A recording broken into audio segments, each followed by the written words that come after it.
O trabalhador brasileiro.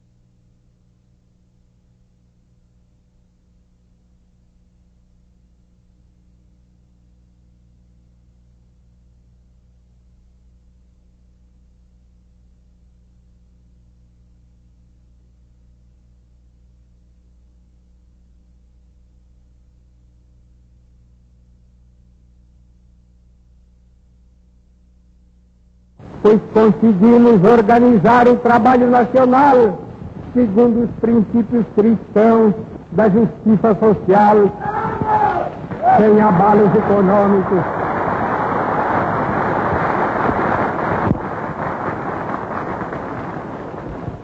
O trabalhador brasileiro possui hoje o seu Código de Direitos. Um pouco antes da queda de Getúlio Vargas, começou a constituição dos partidos políticos que iriam existir durante os anos democráticos entre 1945 e 1964. Os principais partidos, ao lado de outros, mas os principais partidos foram a União Democrática Nacional, a UDN, que representava os opositores a Getúlio Vargas. O PSD, que era de certo modo uma invenção de Vargas, representando sobretudo a burocracia do Estado Novo e setores rurais. Finalmente, o PTB, o Partido Trabalhista Brasileiro, que era também um partido imaginado por Getúlio Vargas, pretendendo organizar a classe trabalhadora urbana. Depois da queda de Getúlio, o poder foi assumido pelo presidente do Supremo Tribunal Federal, José Linhares. E foram preparadas as eleições para 2 de dezembro de 1945.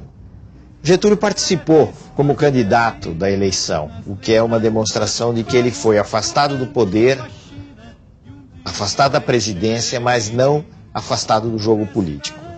E como naquela época se podia candidatar por vários estados, ele se candidatou a deputado, a senador, por São Paulo, pelo Rio Grande do Sul, e acabou sendo eleito por todos esses estados. Acabou, inclusive, tendo que fazer uma escolha, naturalmente, e tornou-se senador pelo Rio Grande do Sul. Meu nome é Rio Grande, eu sei que nasci para ser tradição.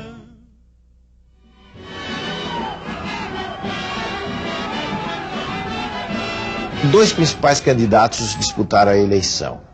De um lado, o general Eurico Gaspar Dutra, que tinha sido uma figura central do Estado Novo, e de outro, o brigadeiro Eduardo Gomes, que era o candidato da oposição, o candidato da UDN.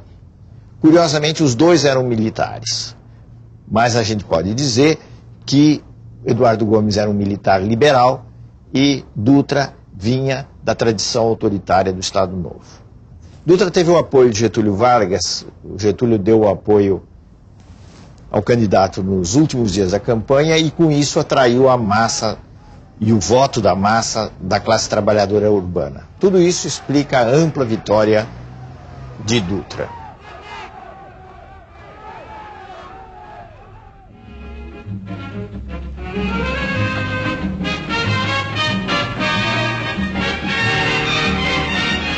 Ao mesmo tempo em que se procedeu à eleição de Dutra, se procedeu à eleição para uma Assembleia Constituinte, isto é, a eleição de figuras políticas encarregadas de elaborar uma nova Constituição. A Constituição que foi aprovada em 1946 e que ficou em vigor até 1964, tinha características que nós poderíamos chamar de liberal-democráticas, isto é, estabeleceu a divisão entre os poderes, o executivo, o legislativo, o judiciário, a representação através do voto individual das pessoas para a Câmara, para o Senado, e todo um capítulo também existia garantindo liberdades de expressão, liberdades democráticas. Uma última coisa que é significativa na Constituição de 46 é que ela definitivamente estabeleceu o voto às mulheres. Então, todas as mulheres maiores de 18 anos tiveram o direito e a obrigação de votar, assim como os homens. Do ponto de vista econômico, o governo Dutra passou de um modelo chamado de liberal para um modelo em que havia maior controle do Estado. E na época dele, ocorreu no plano internacional uma coisa muito importante, que foi a passagem de uma época de confraternização das potências que ganharam a Segunda Guerra Mundial para o início da Guerra Fria, que pôs frente a frente os Estados Unidos e a União Soviética. Trabalhadores do Brasil, eu vos dirijo minha palavra nesse momento nacional.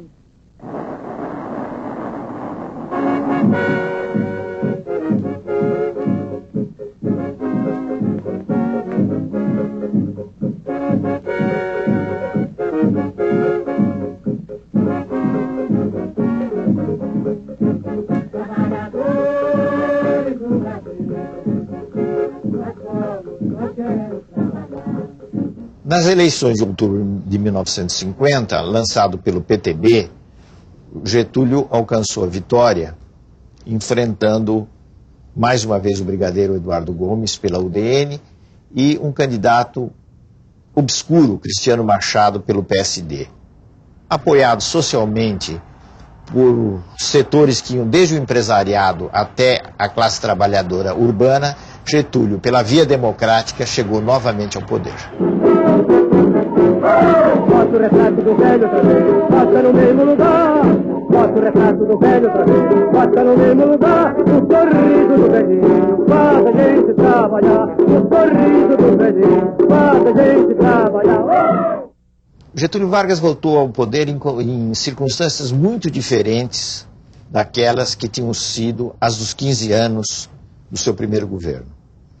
Porque agora ele tinha que lidar com um processo democrático, com uma situação muito mais complicada do que ocorrera, sobretudo no curso do Estado Novo, em que ele tinha um controle muito forte do poder. Ele teve que lidar com divisões no interior do Exército, disputas no interior do Exército, disputas na sociedade e um quadro econômico que foi se tornando complicado, especialmente com o agravamento da inflação. Na área da economia, do grande modelo, digamos assim, da grande orientação econômica, nós podemos dizer que não houve um corte com o advento, com a instalação do período democrático. Por quê? Porque o mesmo modelo de forte intervenção do Estado na economia, de controle da economia por parte do Estado nos setores básicos, continuou a existir. Um dos momentos de mobilização mais intensa do segundo governo Vargas foi o momento da luta pelo petróleo, a luta pelo monopólio estatal do petróleo, que deu origem à formação da Petrobras. Essa luta é muito interessante, porque na realidade mostrou que havia mais possibilidade de mobilizar o país inteiro em torno de certos valores que não eram de classe operária, classe trabalhadora, etc., mas que eram valores nacionais.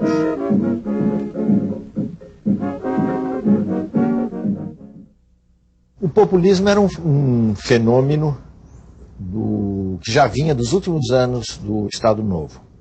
E era uma tentativa de Getúlio e do grupo que o cercava de unir numa frente política o Estado, os trabalhadores urbanos e o empresariado nacional, aquilo que se chamava de burguesia nacional.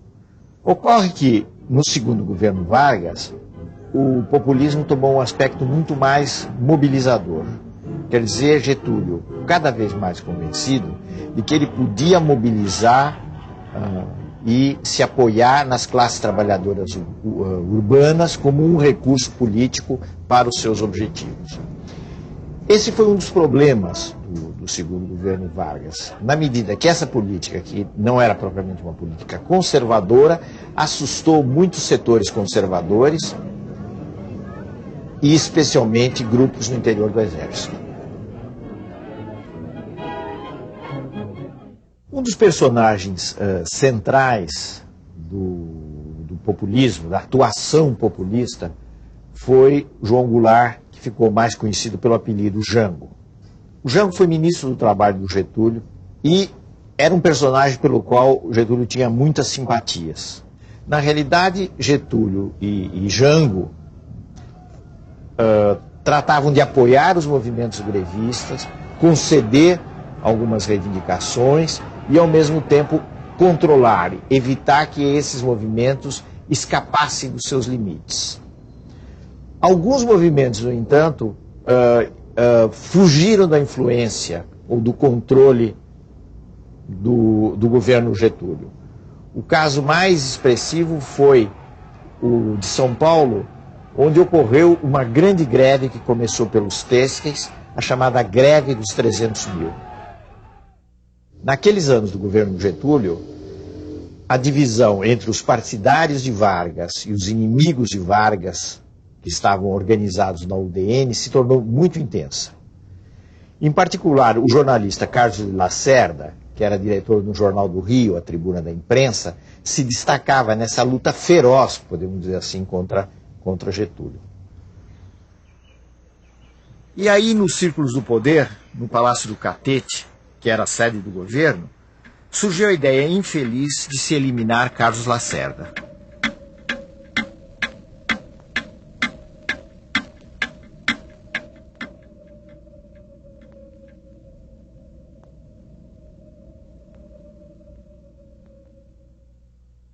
O atentado contra Lacerda foi um verdadeiro desastre. Primeiro porque o atentado em si era uma ideia absurda, indigna, e depois porque toda a ação foi muito mal executada, resultando na morte de um companheiro de Carlos Lacerda que estava ao lado dele quando ele entrava no seu apartamento na Rua Toneleiros, no Rio de Janeiro. Esse amigo de Lacerda era o Major Vaz da Aeronáutica, que se transformou numa espécie de mártir e de emblema dos opositores de Getúlio.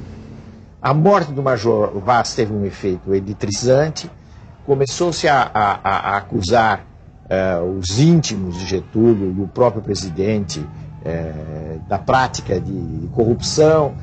O próprio Getúlio falou que havia um mar de lama à volta dele, que ele não conhecia, e ele realmente se sentiu encurralado e acabou dando um tiro no peito em 24 de agosto de 1954, deixando uma carta chamada famosa Carta Testamento de Getúlio Vargas.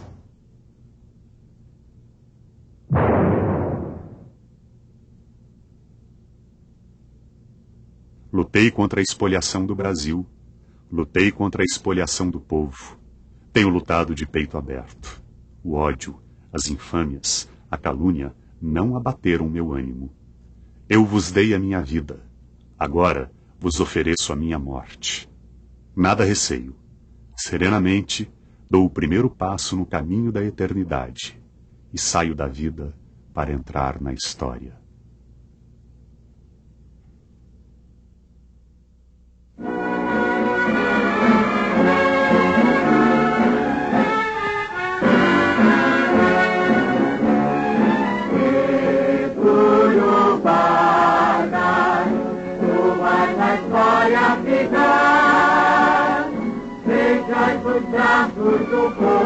Getúlio foi a figura política mais importante do Brasil no século XX.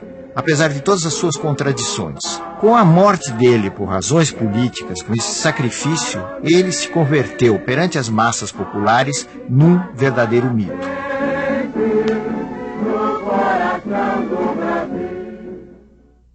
Com a morte de Getúlio Vargas e a impossibilidade de se estabelecer um regime militar no Brasil, como queriam alguns setores, especialmente os setores da aeronáutica, tomou posse regularmente o vice-presidente da República, que era Café Filho.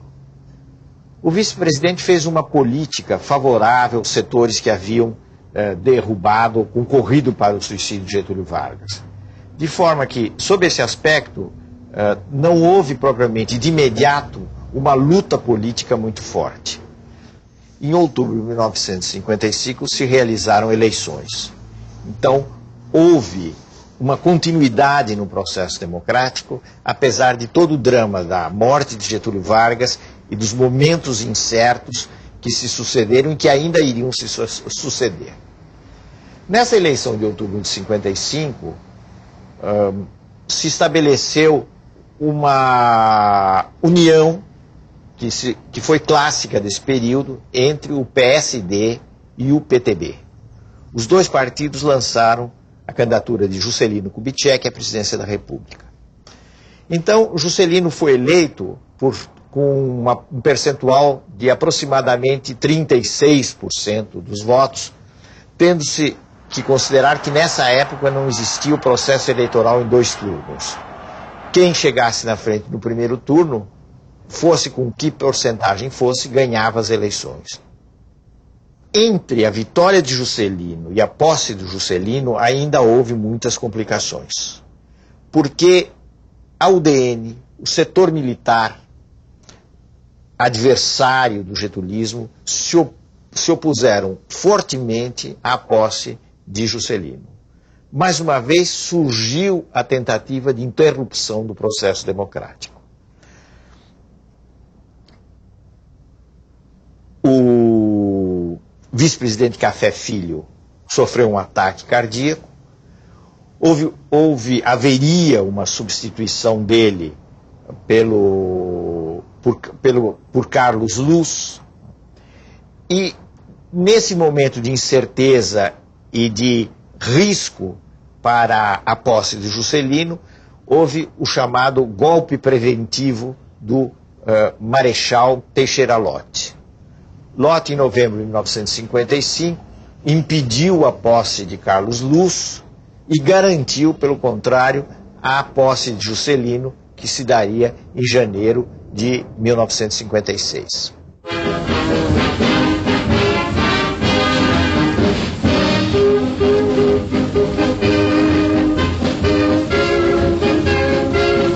A multidão cresce a cada instante em frente ao Palácio Presidencial. A multidão penetra nos jardins. Da varanda da área interna do andar térreo, o novo presidente passa a receber os cumprimentos dos populares.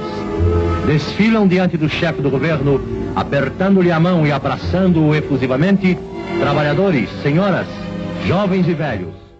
O governo de Juscelino, que começou com tantas incertezas, se realizou de uma forma relativamente estável e com muitos apoios. Realmente inédita em nossa história, os bravos soldados do Brasil. O Juscelino conseguiu reunir em torno dele amplos setores da população. E isso, sobretudo, através da realização de um programa que ficou conhecido como o Programa de Metas. Esse Programa de Metas, de alguma maneira, alterou, não o modelo, mas mudou um pouquinho os rumos da política econômica. Juscelino passou do nacionalismo econômico que vinha do passado a uma espécie de desenvolvimentismo econômico. Qual é a diferença disso? A diferença consiste em que, admitindo o papel importante do Estado e insistindo no desenvolvimento econômico, Juscelino incentivou os investimentos privados, como se viu principalmente com a criação de uma indústria automobilística no país. Novembro de 1959. Juscelino inaugura a primeira indústria automobilística, a Volkswagen no Brasil. A classe média orgulhava-se dos automóveis e eletrodomésticos made in Brasil.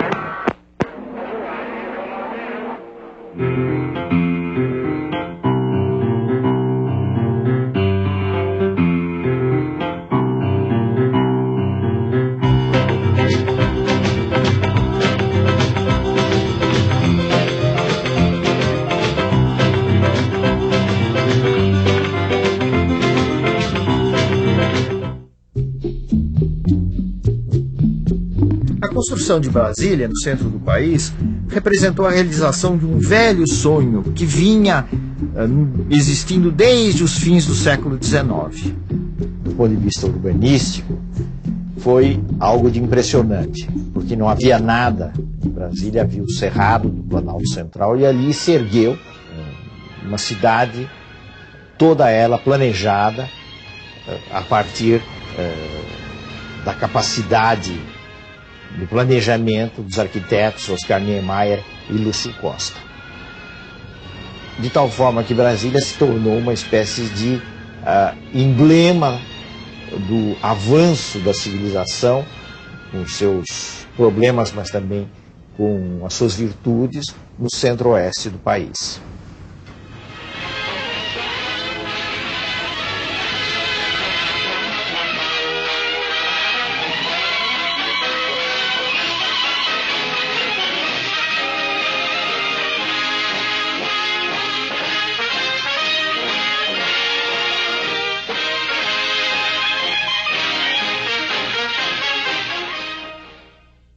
A sucessão de Juscelino Kubitschek se deu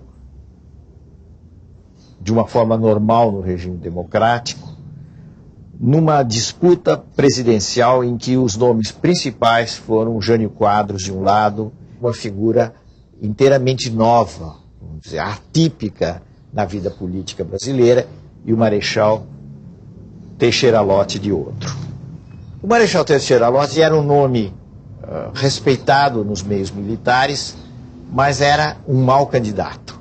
Ele não empolgava a massa popular e, com isso, a possibilidade de êxito da sua candidatura era e foi muito escassa.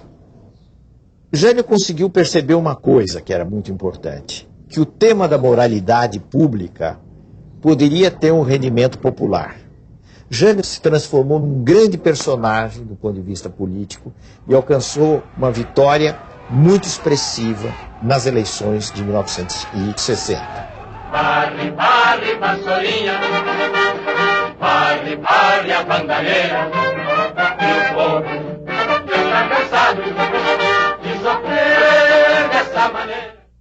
O governo Jânio foi um governo muito breve, um governo de poucos meses.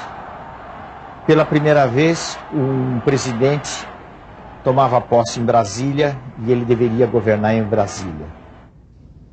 Aconteceu, entretanto, uma coisa curiosa que iria marcar a história política dos anos seguintes, que foi o fato de que o vice-presidente eleito junto com Jânio não pertencia à chapa que tinha o apoio principal na UDN. O eleito foi precisamente Jango Goulart.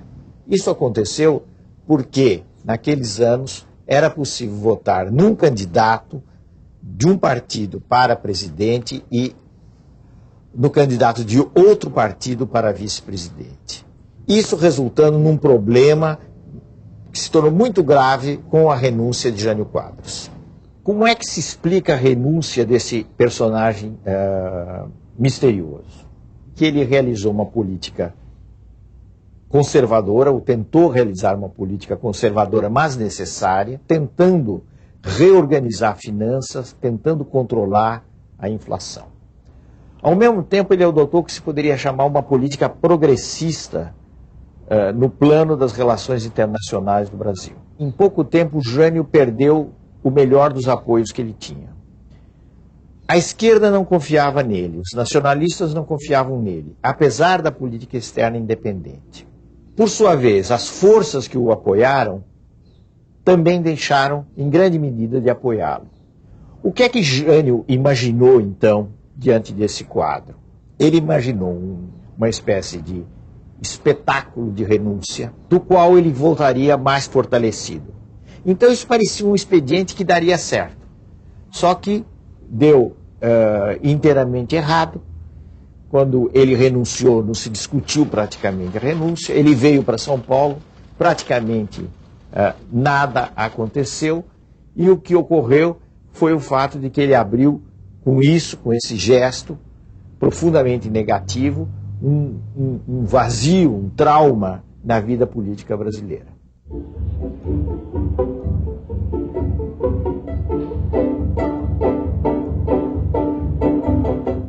vice-presidente que deveria tomar posse era Jango Goulart, que era uma figura muito controvertida e criticado fortemente pelos meios militares que haviam apoiado Jânio. Houve um período em que se teve a impressão, durante algumas semanas, de que haveria um golpe e que o vice-presidente Jango Goulart não tomaria posse. Afinal, se chegou a um acordo e se instituiu no Brasil um regime parlamentarista. Quer dizer, o presidente teria alguns poderes, mas não todos os poderes. E, na realidade, seria o parlamento quem teria o maior poder através da figura de um primeiro-ministro.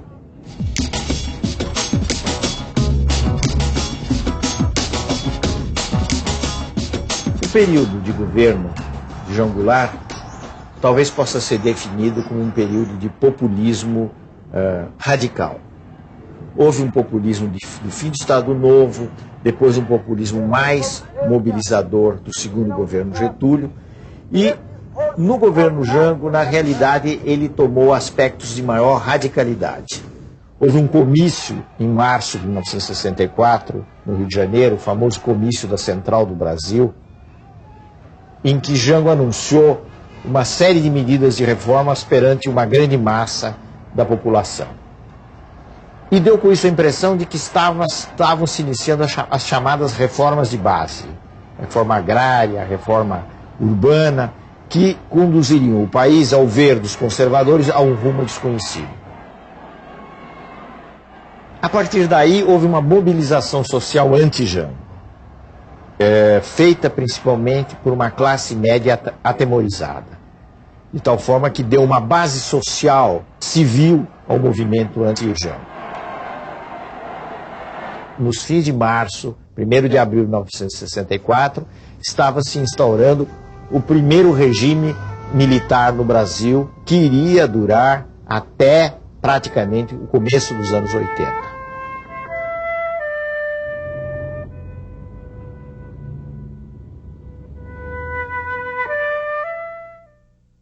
No próximo programa, os generais no poder, o milagre econômico, os sucessos e os fracassos do regime militar no Brasil.